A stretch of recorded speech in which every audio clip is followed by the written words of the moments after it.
Hello people, this is Sakshi. So this is the part 2 of today's theory lecture, and so we have discussed everything about the alimentary canal and the pathway of food through the alimentary canal. And now in today's class we will be discussing about the digestive glands, some of the reactions or the secretions that happen during the time of digestion and the digestion of food, including the diseases that occur in our digestive system. So please don't forget to hit that subscribe button below, as I upload video related to your exam preparations plus my nursing life too. So now without any further delay, let's get started. Now the digestive gland includes three types of glands in the digestive system. These are salivary glands plus the pancreas and the liver. So firstly let's discuss about the salivary glands. There are three types of salivary glands that are present.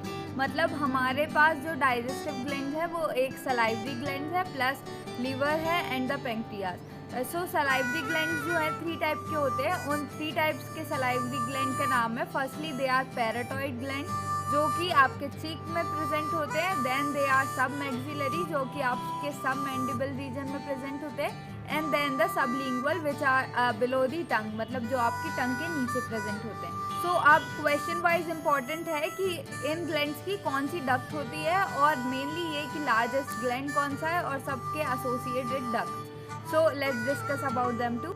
So if the question asks कि what is the largest salivary gland, so the answer will be the parotid gland। मतलब जो हमारे चीक के पास जो gland होता है which is the parotid gland is the largest salivary glands, और इसकी जो duct है that the associated duct is known as the Slensen's duct।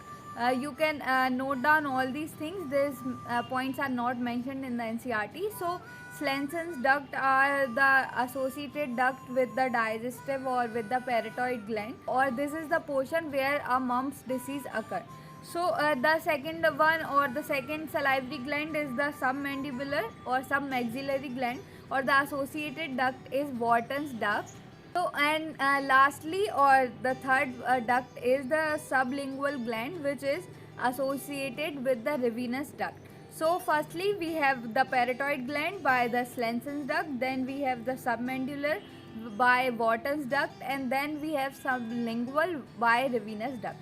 So these glands are situated outside the buccal cavity and they secrete salivary juices to the buccal cavity. As we know ना कि जो digestion है वो हमारे mouth से ही start हो जाता है, और अप्रॉक्स 30% जो स्टार्च है वो हमारे माउथ में ही हाइड्रोलाइज हो जाता है because of the saliva, and mainly because of the amylase enzyme that is present in are saliva. So now here comes the liver portion, or which is the second digestive gland in our body. So the liver is the largest gland. It weighs about 1.2 to 1.5 kg। ये आपको 1 से 1.25 से 1.5 kilo के approx wait होता है इसका। Plus ये जो है एब्डोमेन कैविटी में सिचुएटेड होता है which is just below the diaphragm. इसके पास ट्रू लोब्स होते हैं, और जो हेपेटिक लोब्यूल्स होते हैं, मतलब कि लिवर्स में जो हेपेटिक लोब्यूल्स हैं वो उसके फंक्शनल और स्ट्रक्चरल यूनिट्स हैं। सो जैसे कि लाइफ का structural and functional unit is the cell, so liver की फंक्शनल और स्ट्रक्चरल यूनिट जो है वो हेपेटिक लोब्यूल्स हैं।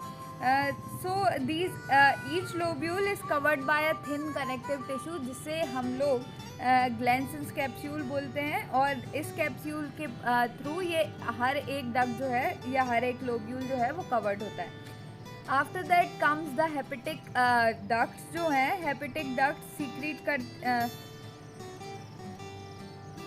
ये जो हेपेटिक लोब्यूल्स हैं they are arranged in different type of cells जो एक कॉर्ड फॉर्म करते हैं। मतलब कि बहुत सारी जो हेपेटिक लोब्यूल्स हैं वो एक हेपेटिक कॉर्ड का फॉर्मेशन करते हैं। अब हर एक जो हेपेटिक सेल है या फिर जो हेपेटिक कॉर्ड या डक्ट फॉर्म हो रही हैं उनमें से बाइल सीक्रेट होगा from the liver, and these bile which is secreted from the liver is then transferred and stored in the gall bladder. So यहाँ पे गॉल ब्लैडर में ये bile through the bile ducts या hepatic ducts जाएगी, और वो hepatic ducts concentrated और stored होंगे in the gall bladder region after the liver section. Now gall bladder की सिस्टिक डक्ट प्लस लिवर की hepatic duct these will combine to form a duct which is known as bile duct. मतलब bile duct जो है सिर्फ अलग से हम liver की duct को नहीं बोलेंगे, liver की duct को हम hepatic duct बोलेंगे, प्लस गॉल ब्लैडर की डक्ट को हम लोग सिस्टिक डक्ट बोलेंगे। ये दोनों कंबाइन होंगी to form the bile duct. Bile duct pancreatic duct के साथ कंबाइन होगी और साथ में ये लोग ओपन, जैसे सिस्टिक और हेपेटिक डक्ट कंबाइन हो रही थी to form a bile duct. अब now bile duct is combined with the pancreatic duct and then it opens into the duodenum region. ये ओपनिंग भी एक स्फिंक्टर के थ्रू रेगुलेट की जाती है। The name of that sphincter is the sphincter of Oddi. So the spelling is ODDI. So this will open into the pancreas, and now let's discuss what are the functions of the pancreas. So pancreas are the exocrine as well as endocrine glands. मतलब कि ये pancreatic juice और enzymes को भी secrete करता है, which is the exocrine portion. Plus ये endocrine like hormone secrete भी करता है जो कि डक्टलेस ग्लैंड्स होती हैं। एंडोक्राइन मीन्स सो ये hormone like insulin, glucagon and serotonin also. So the insulin and glucagon is mentioned here but not the serotonin. So note this point too कि ये serotonin भी secrete करता है। So this is all about the digestive glands. We have discussed the salivary glands. It's three types which are parotid gland, submaxillary or mandible gland, plus the sublingual gland, associated ducts which are Rivinus, Slensen's and Wharton's duct. Then we have discussed about the liver, its weight, what are the hepatic cords, how they are formed, or what are the main structural and functional units that are hepatic lobules, or each lobule is covered by a thin circular and each lobule is covered by a thin sheet which is known as the Glensen's capsule. उसके बाद ये duct जाएगी that will add with the cystic duct of the gall bladder. यहाँ पे bile secretion जो है concentrated और stored होगा और this will form a bile duct. Bile duct will combine to the pancreatic duct and open into the duodenum region of the small intestine. So now let's discuss about the digestion of food. Now the food is masticated in the mouth itself. So when we swallow a food, the mucus is mixed with that. मतलब कि हमारे food को intake करते ही we will crunch it from our teeth और उसके बाद जो salivary glands है they will secrete the saliva. Saliva के मिक्स होने के साथ साथ ये कुछ डाइजेशन भी प्रोसेस करता है जो कि 30% ऑफ स्टार्च जो है यहीं पे डाइजेस्टेड या हाइड्रोलाइज होगा. उसके बाद ये जो म्यूकस है वो ल्यूब्रिकेट करता है फूड को फॉर द इजी पाथवे और इस ल्यूब्रिकेशन की प्रोसेस से वो फूड जो है एडहेयर भी हो पाता है. The adhere means it is combined in a form, मतलब कि जो अलग अलग चंक्स होंगे वो that will be combined into a single structure which is lubricated too. और इस पोर्शन को अब हम लोग बोलस के नाम से जानेंगे. So now then the bolus will move to the food pipe और this swallowing process is known as the deglutition process. और जो हमारा बोलस है वो हमारे फूड पाइप में एंटर हो जाएगा. अब उसके बाद this is done by the muscular contractions here और this is known as the peristalsis. Okay, so now our saliva contains different type of electrolytes and the enzymes which makes possible कि हमारी digestion की जो chemical process है it is started or initiated from the mouth itself. So जो enzymes है that our saliva contains are lysozymes and the salivary amylase. So in the starting action हमारी oral cavity में ही hydrolytic action होता है जो कि carbohydrate को split करता है to get the energy और this is done by the salivary amylase. Means हमारा 30% of जो food है that is hydrolyzed in the mouth itself. So at that time the optimum pH is 6.8. So उस time पे हमारा जो starch है वो डाइसेक्राइड से maltose में convert होता है.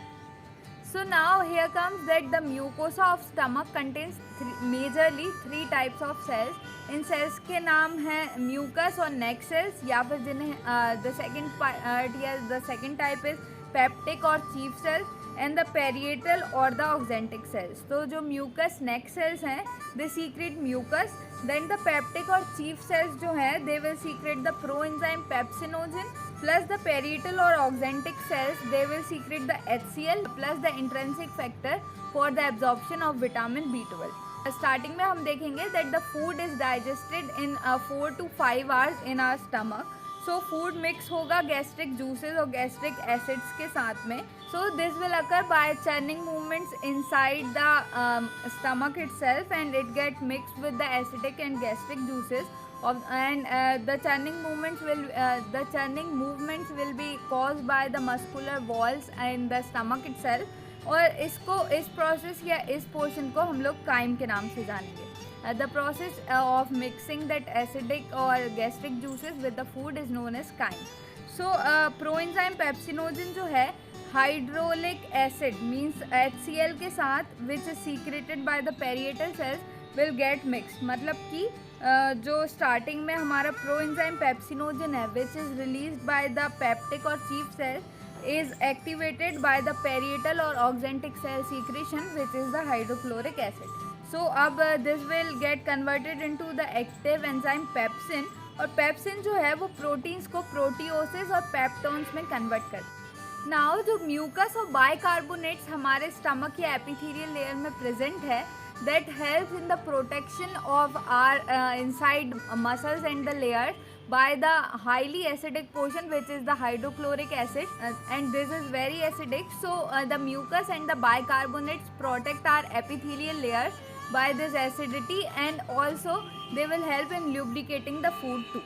So after that comes कि HCl जो है वो 1.8 pH का होता है और it is optimal और it provides the optimal conditions for the pepsin. अब ये जो प्रोएंजाइम पेप्सिनोजन था पेप्सिन में कन्वर्ट हो चुका है. पेप्सिन जो है प्रोटीन्स को प्रोटियोसिस और पेप्टोन्स में कन्वर्ट करती है जो कि पेप्टाइड फॉर्म्स हैं.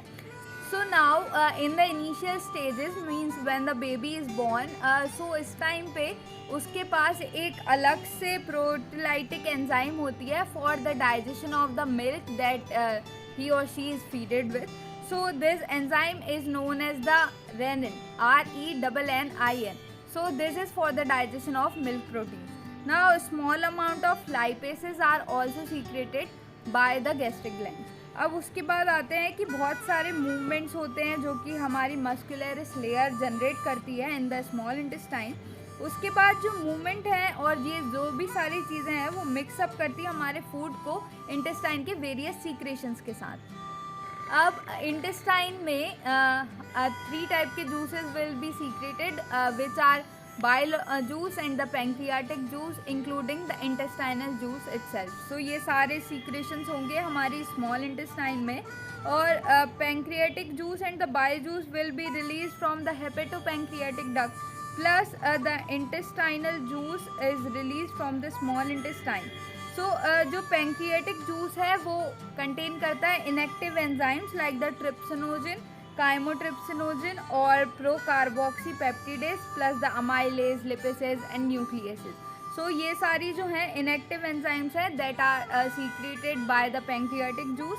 Now the trypsinogen which is the secretion of the pancreatic juice will be activated only by the secretion of some enzymes जो कि small intestine secrete करेगी and mainly from the duodenum portion.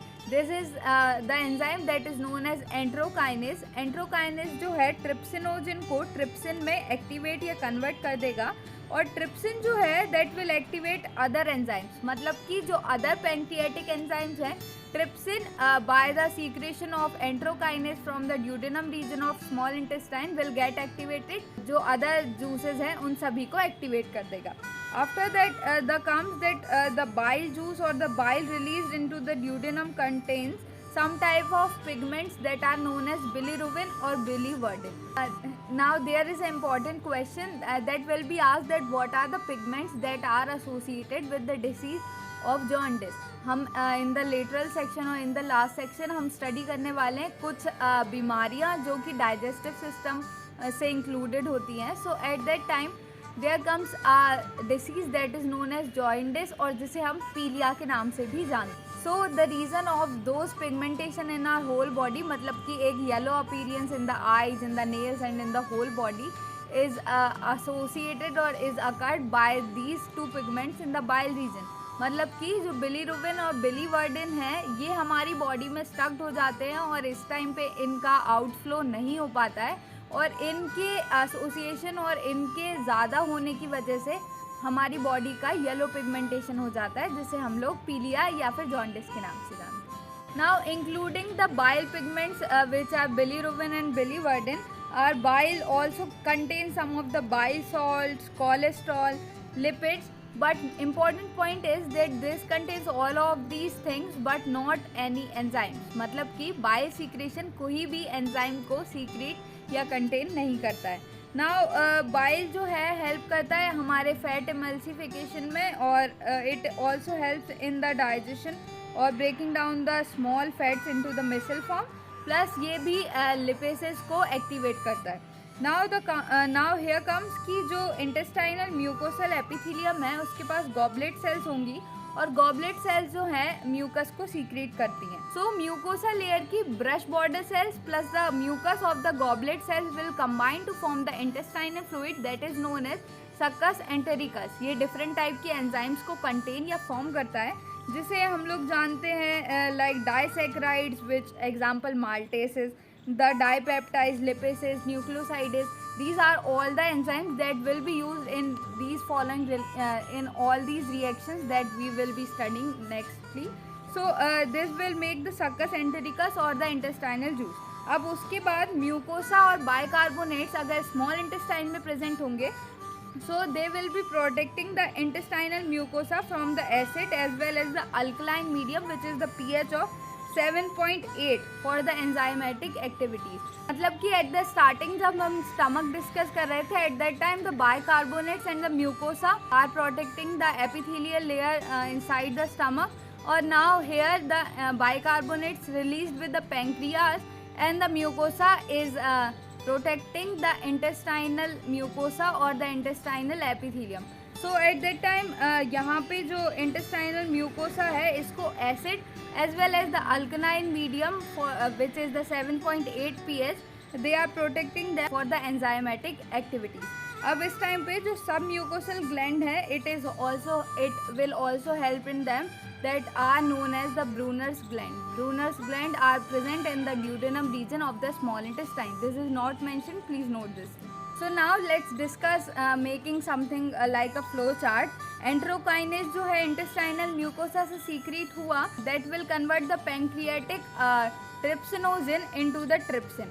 अब ये trypsinogen को trypsin में conversion के बाद the trypsin will activate other pancreatic juice, और ये पैंक्रियाटिक जूस मतलब कि जो पहले काइमोट्रिप्सिनोजन हुआ करता था that will be activated into chymotrypsin.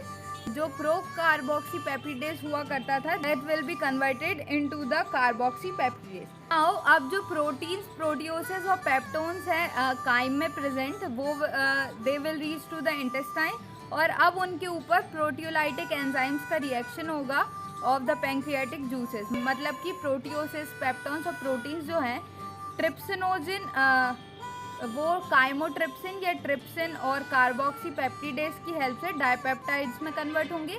जो कार्बोहाइड्रेट्स हैं in the chyme section that will hydrolyze by the pancreatic amylase, और they will be converted into disaccharide. मतलब कि स्टार्च जो है अमाइलेज की वजह से ये डाइसैकेराइड्स में कन्वर्ट होगा, जिसे हम माल्टोज भी बोलते हैं।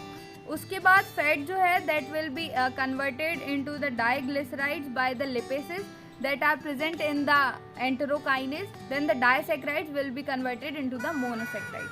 उसके बाद पैंक्रियाटिक जूस एक्ट करेगा ऑन द न्यूक्लिक एसिड, और ये nucleic acid with the help of the succus entericus और the nucleases enzyme will converted into the nucleotides or then they will be converted into nucleosides। Now all these enzymes in the succus entericus act on the end products। मतलब कि ये सारी चीज़ें या सारी enzymes end products पे act कर रही थी, जैसा कि हमने ऊपर के reactions में देखा।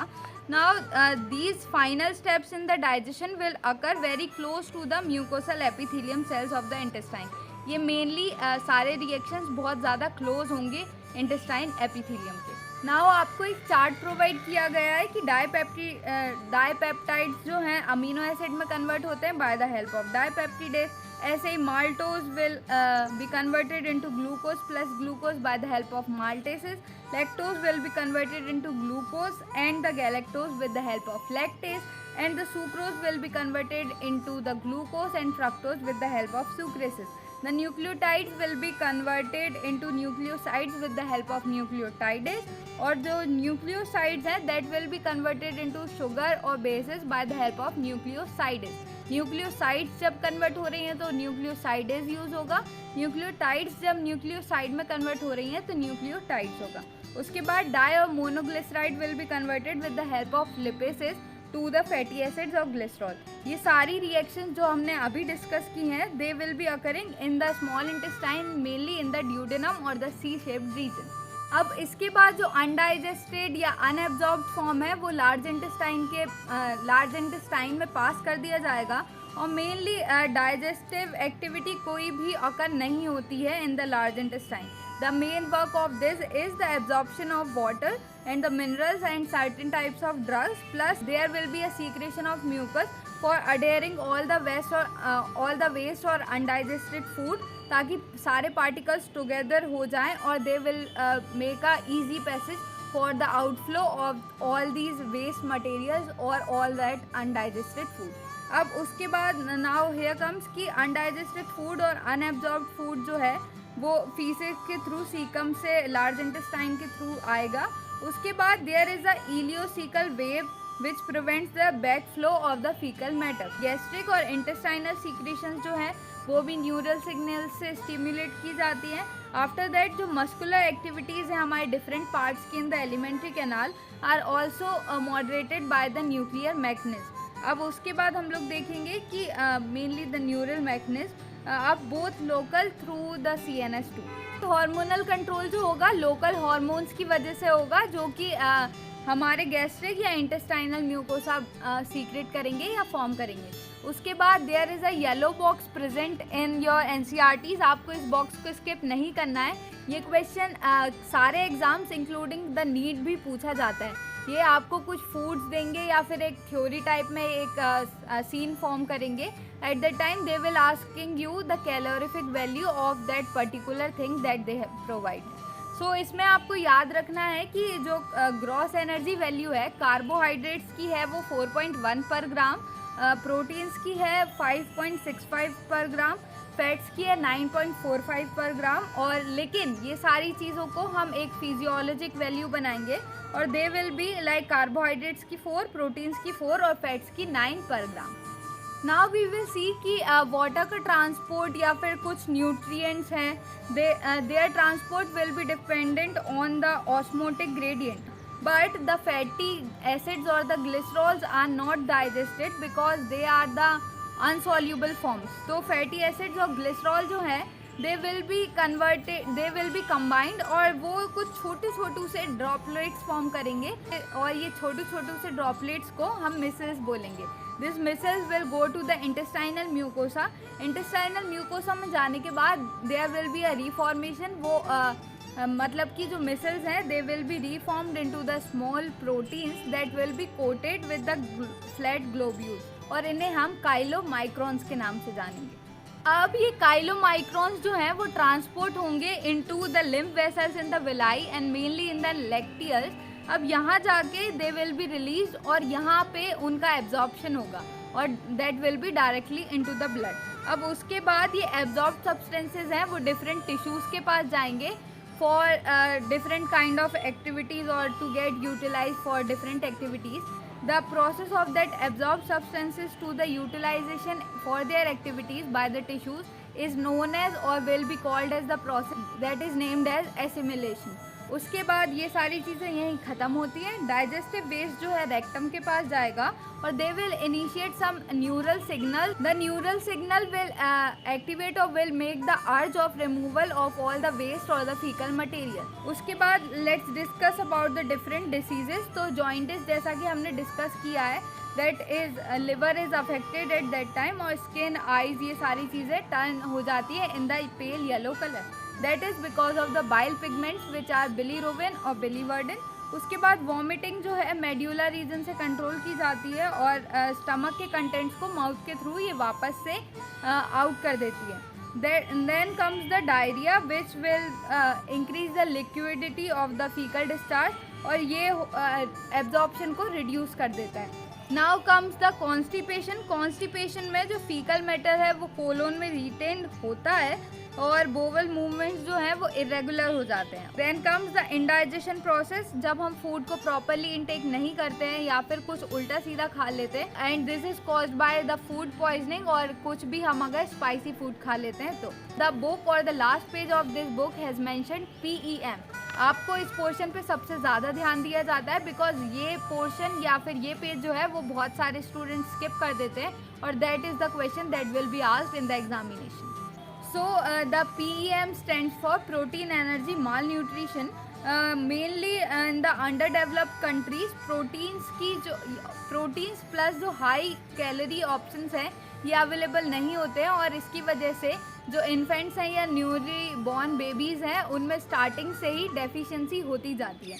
This will cause 2 type of diseases that are marasmus and the kwashiorkor. अब मैरस्मस में हमारी पास दोनों चीज़ों की डेफिशिएंसी होती है, मतलब कि प्रोटीन्स और कैलोरीज दोनों का डेफिशिएंट होना मैरस्मस कॉज करता है। प्लस अगर कैशियोकर मतलब कि मदर के मिल्क को अगर उस टाइम पे रिप्लेस किया जाता है from in the infant stage और इन द इनिशियल स्टेज, तो so that will be causing the kwashiorkors कि हमारे पास हाई कैलोरिफिक वैल्यू है बट हाई प्रोटीन वैल्यू नहीं है या लो प्रोटीन डाइट है जिसकी वजह से ये बीमारी cause, and that is the reason because of which the disease is cause. अब इसके लेटरल सेक्शन में आपको चैप्टर की समरी प्रोवाइडेड है and you have to make sure that you are reading that too. So I am trying hard but at that time particularly मुझे exactly English से Hindi terminologies नहीं पता है। You can take help with the NCERT book or for any suggestions or questions you can ask in the comment section below. So now this is Sakshi, that's all for today and I will catch you in the next video.